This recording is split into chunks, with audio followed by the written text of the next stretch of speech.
lived in St. Louis. And Bob was, when he was about 2 years old, his dad wanted to go to have a resort somewhere. Well, out came in the St. Louis Dispatch, the Razorback section, and it showed Lake Norfork. It showed Smitty's fish mounting, had a picture of him, had a picture of the lake. It was all kinds. So we saw that and it interested us. So said, let's go. So we drove down here and we just fell in love with the area, and especially down in Tracy. It wasn't built up like the rest, and so we started, we stayed at Blackberry Hill Resort, which had been built by Tom and Esther Lyle Tours, you know. And they had just started up, and I think she had her fill of the cooking, maybe, I don't know, but anyway, they wanted to sell it. So we bought it and bought land across the road from it, and that's where we built our house up the hill there. And we also moved buildings from Keeters, in back of Keeters, that had been built for the men that, the families that the men worked on the dams. And they were put so close together there wasn't room for yards, so they took every other one out and sold them. We bought two 55-foot buildings and moved them out, and that became Blackberry Hill Ranch Annex, which was housekeeping units. And we had a big barn where we kept horses and hogs, and we raised our own hogs to butcher. And that was in 1940? 1948 we moved here. Mm-hmm.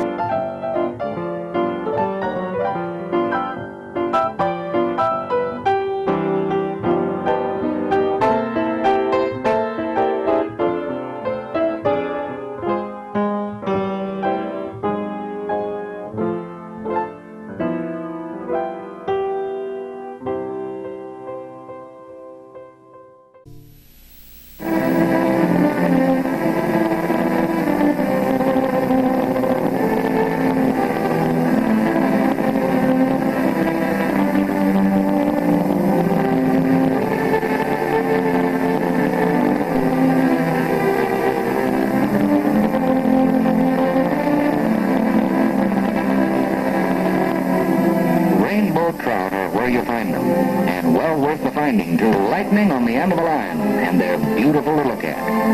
The gaudily colored rainbow is one of America's most popular games. There are many ways of fishing for the rainbow, and any way that succeeds is a good way. Dynamiting, spearing, and netting accepted, of course. Ordinarily, if you know you're fishing, you look for trout in the west, the east, and the north. Certainly not in Arkansas.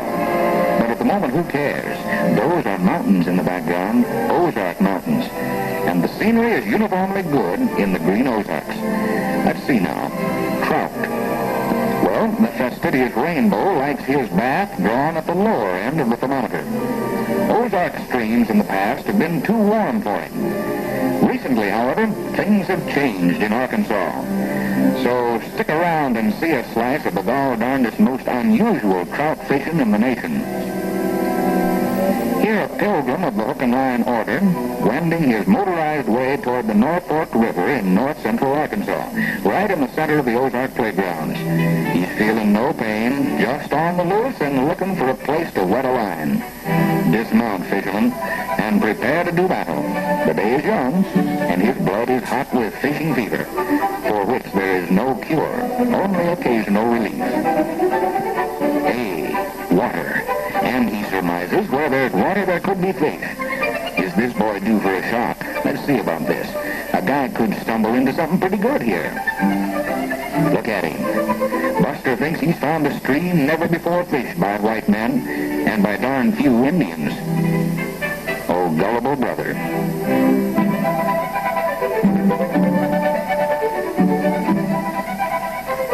Well, I'll be dad burned. A dam. And quite a dam, too. Norfork Dam. The Army engineers built it. Maybe they weren't thinking about fishermen, but they made a lot of them happy. Because the water that turns the power turbines comes from the bottom of deep Norfork Lake. It's cold, cold enough for trout. So the state of Arkansas stocked the stream with rainbows and browns. Now it's many miles of three-ring circus.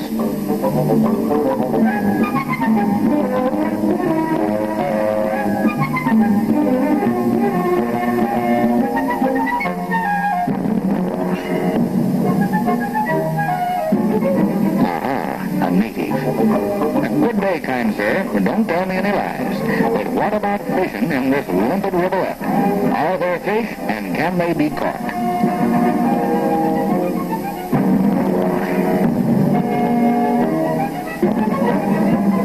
How big? Now, friend, let's not josh each other. That's a mighty big rainbow you're talking about. All right, if you insist. Fishermen believe anything. If they didn't, they'd never go fishing. If they never went fishing, they'd have no lies for other fishermen. If other fishermen never heard lies, vicious circle, let's drop it. Bud, you're fouled up. Bad case of the eagers. Never happened to you? Never missed catching the limit either, did you? Okay, you're a guide, aren't you? Let's go fishing. No? Too hot, too cold, river too high, too low? Oh, mercenary. How does that smell? This will positively kill him. Remember once in Idaho, I had to lock it up to keep the trout out of the boat. It's a kind of blue plate special for rainbows. But the guide is a live bait man. You're going for fish or exercise, he says. That's pretty, but these are educated fish know the difference between food and painted tin. Same old rhubarb, live bait or artificial. But the guide's offer to eat his hat if the spoon catches a fish does seem imprudent.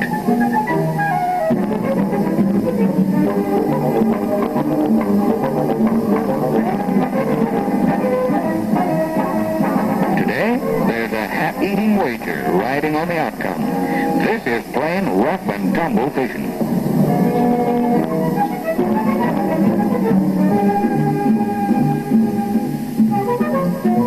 The guide puts his faith in the tried and true slippery streamer. Our piscatorial pilgrim stays with his striped hardware. By the way, the scenery is excellent. Louis, now it begins. 2 strikes on the guide. Trout tapped worms lightly. You've got to be alert. Now we're in business. This is a brownie. Out he comes. Ever see a more reluctant fish?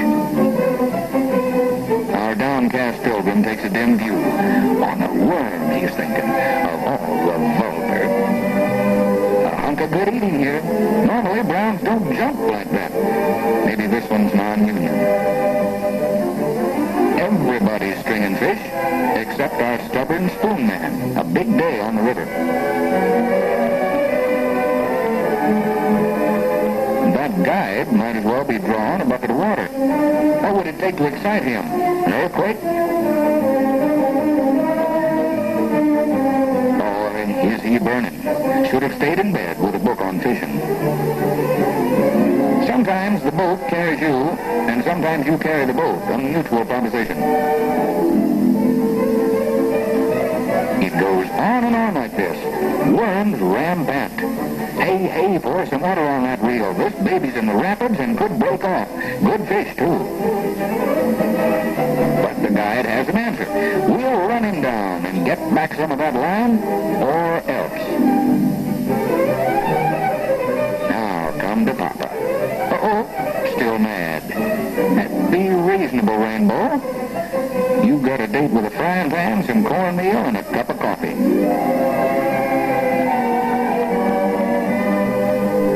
What, again? In an 8-hour day, this Joe boat takes more cussing than a balky car.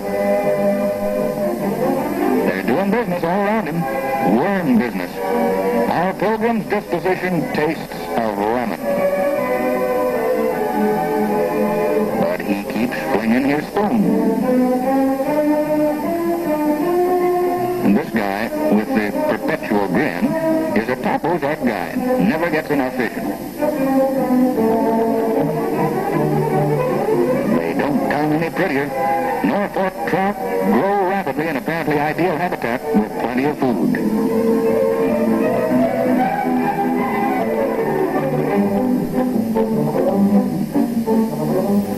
The final straw. Even the kids. Poor perturbed pilgrim. Big fish? No, hook bottom. Watch out now, friend. You'll blow a fuse. Such language. Maybe that cold water will cool him off. Time to walk again.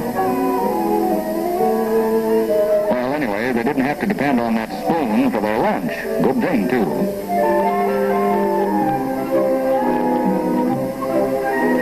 Junior still game. Good chance, he says, the guide still will have to wolf his Ferrara. Whole afternoon's ahead and trout appetites change. Back on the river, the guide sculls the boat into the current. Look at that stroke. It takes years of practice. You gotta lubricate these critters for best results. That did the job. Nothing to it if you know how. Of course, there's a certain knack to it. Fella gets onto that, though, in time. Never did it before, but if it takes that. Here goes the expectoration. Might work. We'll see. Dag-nab, blankety-blank. The so-and-so got off. But he did bite anyway. Just let the spoon hang there and flutter in the current. 3 o'clock's awful early. He's a tired little feller and the world passes him by. But he still holds onto his rod and his brave spoon, now anointed, still swims in the current at the end of a tight line.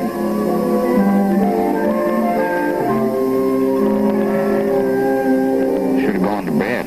Never could fill it straight anyhow. Now this guy does it the easy way. No stoop, no squat, no fish probably. Hey, what's that? Old Sleepyhead gets action, real action. He's awake now and very busy, fish busy. Now maybe we'll see who eats whose hat. This is the payoff fish.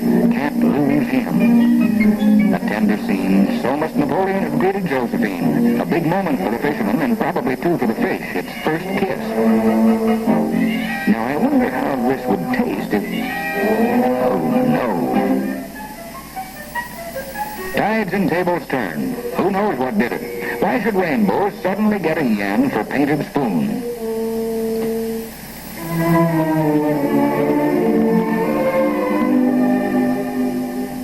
No more dozing for him. He's making hay while the haying's good and trout are hungry. Rainbows are tops for acrobatics. No sulkers in their family. When they feel the hook, their first impulse is to take off.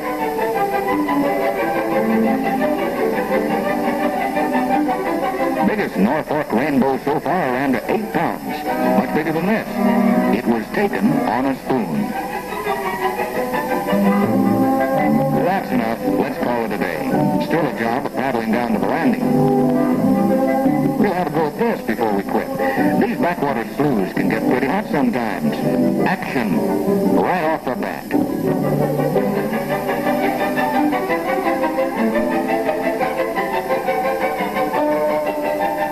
Well, that's all.